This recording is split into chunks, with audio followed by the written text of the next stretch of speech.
Hi, I'm Tommy from the Bartitsu Lab, and in this particular session we're going to be looking at the use of the hook. Now, in traditional Hema boxing, in traditional historical pugilism, a lot of sources, and therefore a lot of modern day people, focus on what people call the more scientific blows. So longer, straighter, more fencing style shots. And that matches the academic boxing of the time. So people today, when they're reconstructing Hema pugilism, they spend a huge amount of time on long leading punches, and that is very fitting. As part of the Bartitsu Lab, however, we have to look at modern self-defense and how the art of boxing has evolved, has changed, and how we can use the best of the old world and the new world. And for us, that means making sure that we factor in, understand, can defend against, and use readily hooks or round blows. Now, I love hooking. I can pull off hooks from lots of different ranges, and I find that they're very, very successful if you time them appropriately. Now, some of the reasons why you don't see hooks in historical boxing, there are some sources and some people that claim that they're more damaging on the wrist. I'm yet to see any major evidence to back that up. I think one of the main reasons is for a beginner, and bear in mind that a lot of these texts were for beginners, it's much easier to teach and translate singular straight blows. So people get used to being able to do lead offs, cross counters, those types of shots. A straight blow is essentially harder to mess up. It's harder to get horribly, horribly wrong. As you find, as boxing starts to grow and evolve, and we see a lot of American boxers enter the scene, we see a lot of people start to box from a more crouched stance. We see people, instead of being upright in the academic sense, we see them being down low, especially, American, South American, Filipino boxers, they're working more from a crouch-based stance. And that means that it's a lot easier for those people to throw hooks and rounding blows, because I'm slipping, I'm bobbing, I'm weaving, I'm slipping, I'm dodging, doing all the things that allow me to get close and torque my body. So if I slip this way, my body's really torqued for a hook. It's more torqued for a hook than it is for a straight. So again, as we start to move and twist and bob and weave, our body gets cocked up, ready to fire, really a round blow. Our body feels right for it. We can twist all of our mass into it.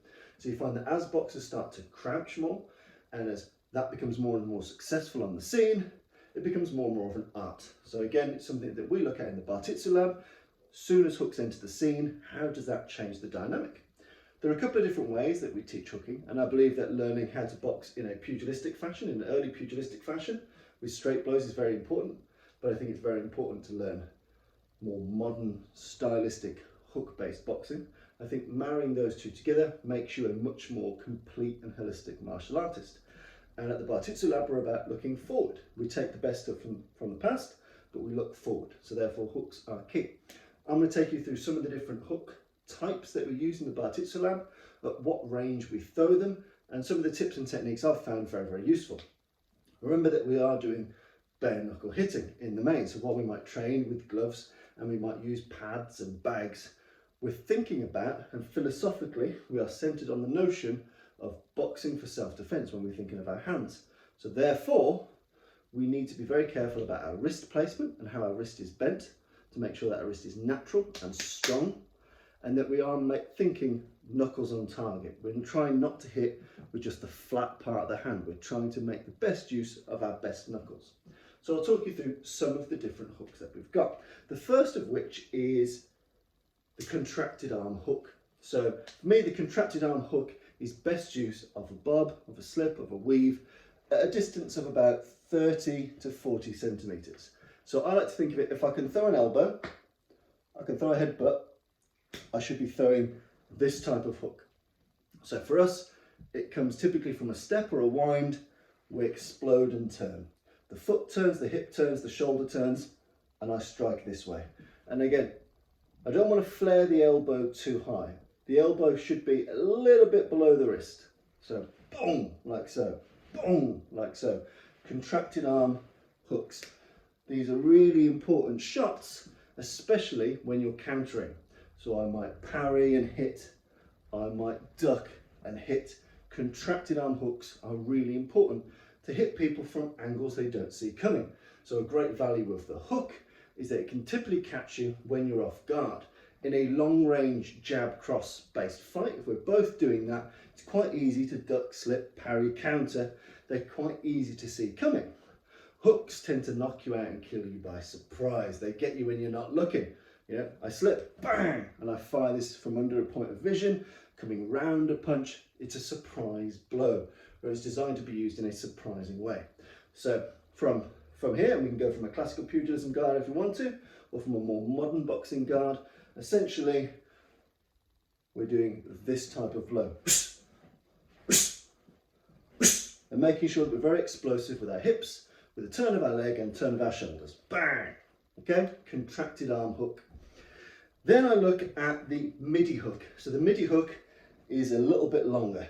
Now in the MIDI hook, essentially I'm looking about 50 centimeters away. Now there are two variations to this.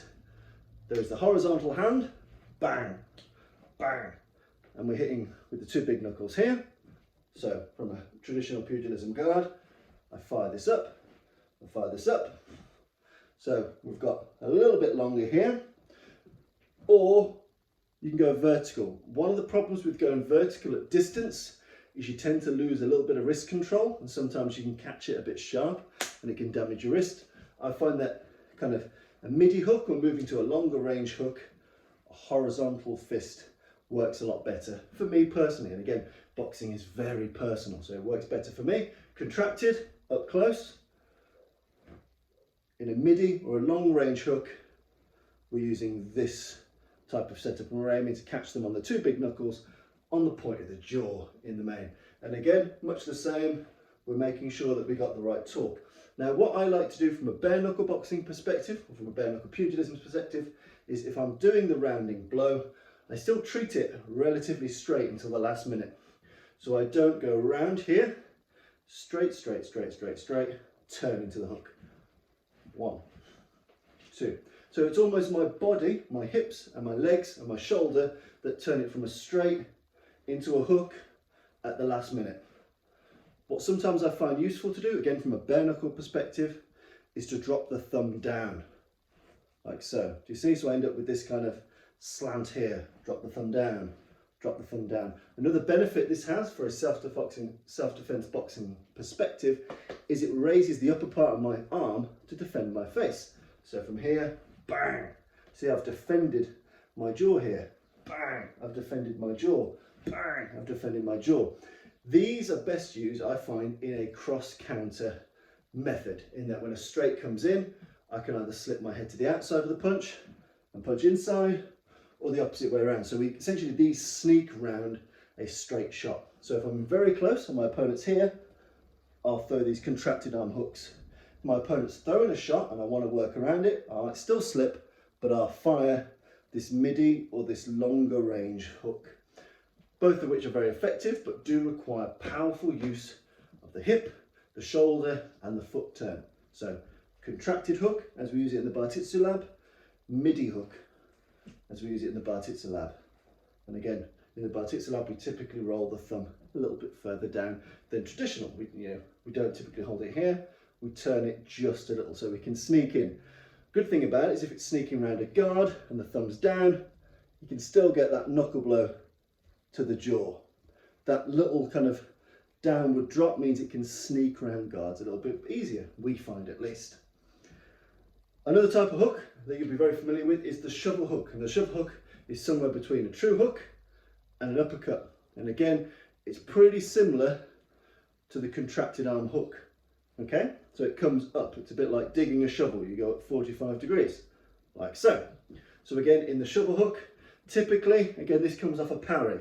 So I'll parry, shovel hook, parry, shovel hook. And again, for this one, explode your weight up. It's not just the arm, my whole body should rise a little bit with this shovel hook.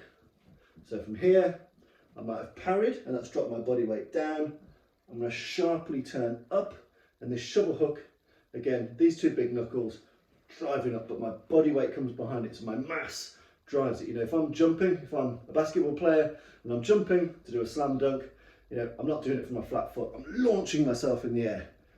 Again, not going to that extreme of going airborne, but when I'm throwing that shovel hook, I'm making sure that my thighs do some heavy bursting here. Boom, boom, boom.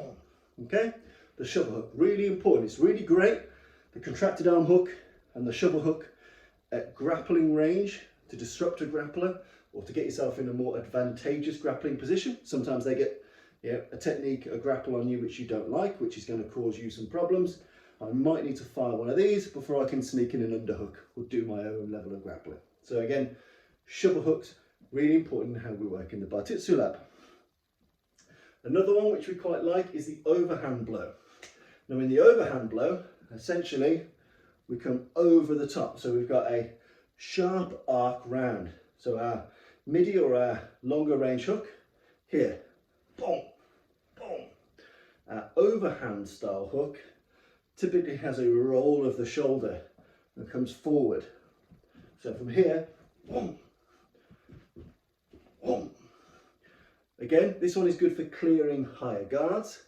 It's good for getting past straight blows, so we're coming straight over the top. And it's also a good one just coming from an awkward angle. You don't tend to defend things coming vertically down.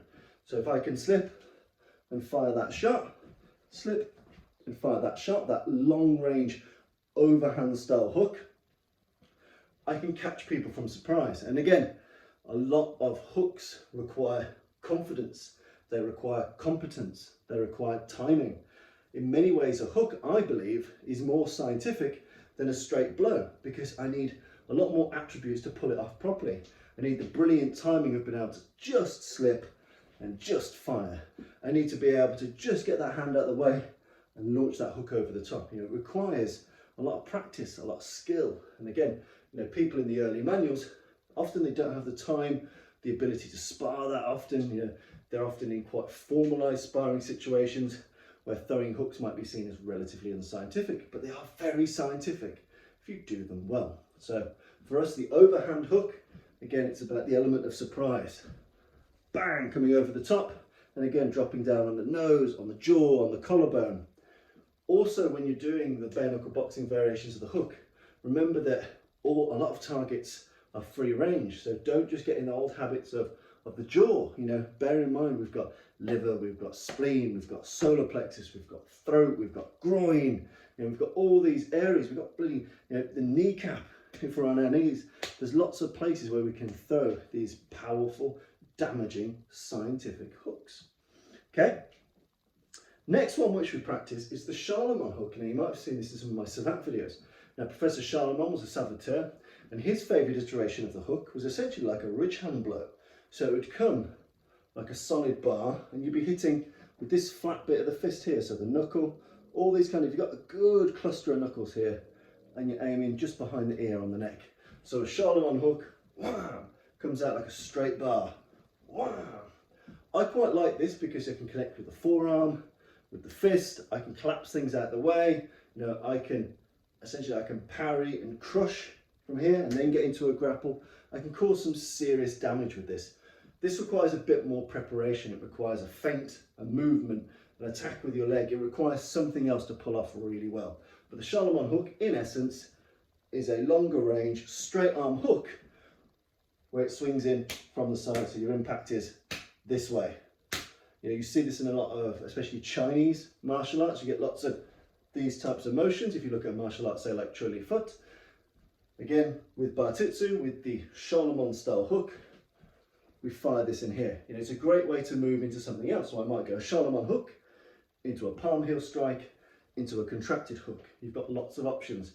They tend to move things out of the way. They tend to cause a lot of damage, and they tend to use either the forearm or the fist to cause some serious damage. That Charlemagne style hook.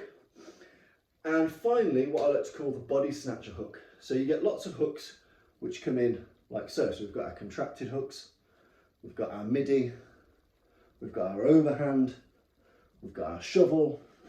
Okay. With the body snatcher, I treat this as a ripping blow. So often I'll do this with a décollage or a sidestep, and essentially it hits into the opponent and drags along. So it rips forward. I call these body snatcher hooks. So as opposed to just stopping here, we're ripping our way through. So if you imagine if you've got like a karambit in your hand or some bladed article, it's a ripping blow. I do these often with a travail. So I'm pushing past an opponent, I'm stepping past an opponent, and I'll rip these through. So typically they're aimed at the midsection. You know, I always treat it like you're a threading needle. I'm going in your stomach, in you, and then back out your stomach again. So there's kind of ripping style body shot blows. So again, with hooks, you've got one level of penetration, which is hook into the opponent, like so. So contracted arm blow. With a ripping style blow, we keep that content a bit longer. So we grind it. We typically turn the hook a bit more into ourselves and we keep longer contact with the fist on the body. So typically that's why they are torso-based shots. So with the body snatcher, we grind it really far across.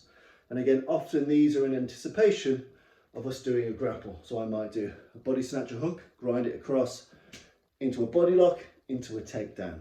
So again, just to recap some of the scientific hooks that we do in Bartitsu to help complement and augment the traditional boxing that we use. Contracted hooks with vertical fists, tight forearms, explosive use of the hips, knees and shoulders. 1, 2. We've got a MIDI hook, which for us, being a bare knuckle hook system, the thumb goes down just a little, bang, bang, and it comes out a little bit straighter than most people's hooks. 1, 2. Again, we make explosive use of the hips, shoulders and legs. We've got the shuffle, which comes at very close range. So again, the shuffle comes up at this 45 degree here. Often you can combine this with lots of other dirty boxing. So it might be shuffle hook headbutt, shuffle hook eye gouge. You know, these are things you can combine together. Typically we're at a grapple or pre-grapple stage when we throw them. We've got our overhand, which again are things we can do at longer range. So if the opponent's running in, I might fire this shot to come at a surprise angle, coming almost vertically down onto the opponent. Longer range, thumb down, crashing from an angle most people don't expect. We've got the Charlemont hook, which is typically done for a feint or a kick, and then we crash in with this ridge hand-like motion. And then we've got the body snatcher hook, which again, when we're causing serious damage to the body, we're ripping across the body. So we're not making sure we don't just hit and return, but we're maintaining some degree of contact. What people in karate might call mochimi, or sticky based content. You know, we're driving this across, we're causing some serious damage. So those are some of the hooks that we do. There are a fair few more. I would really encourage, if you are looking at classical pugilism, to not neglect them and to do play with them, because they are, in today's fighting world, in today's self-defense world, in today's boxing world, hugely important, and they can be scientific. They can be hugely scientific. So approach them from a bare knuckle perspective, get your hands ready for them, practice your wrist alignment. Everyone's wrist works a little bit different, so find something that feels very comfortable with you. Start slow, start soft, start accurate, and build up your power and your speed from there. But do not neglect round blows. A lot of the magazine articles, a lot of the books of the time try to get you to not use them. And again, for a beginner, that might be the right thing. It's easier to hit straight, and there are many virtues to hitting straight. But by the same token, there is a lot of virtue in learning how to do scientific hooks. Make sure you combine those with bobs, with weaves, with sidestepping. That's why they originated. The American boxers, they figured out they're a bit safer if they're a bit more crouched, and they can explode with really powerful fight-ending shots, hooks and uppercuts. They were invented for a reason, and they work. So again, make sure you factor them into your training. We certainly do at the Bartitsu Lab. Good luck.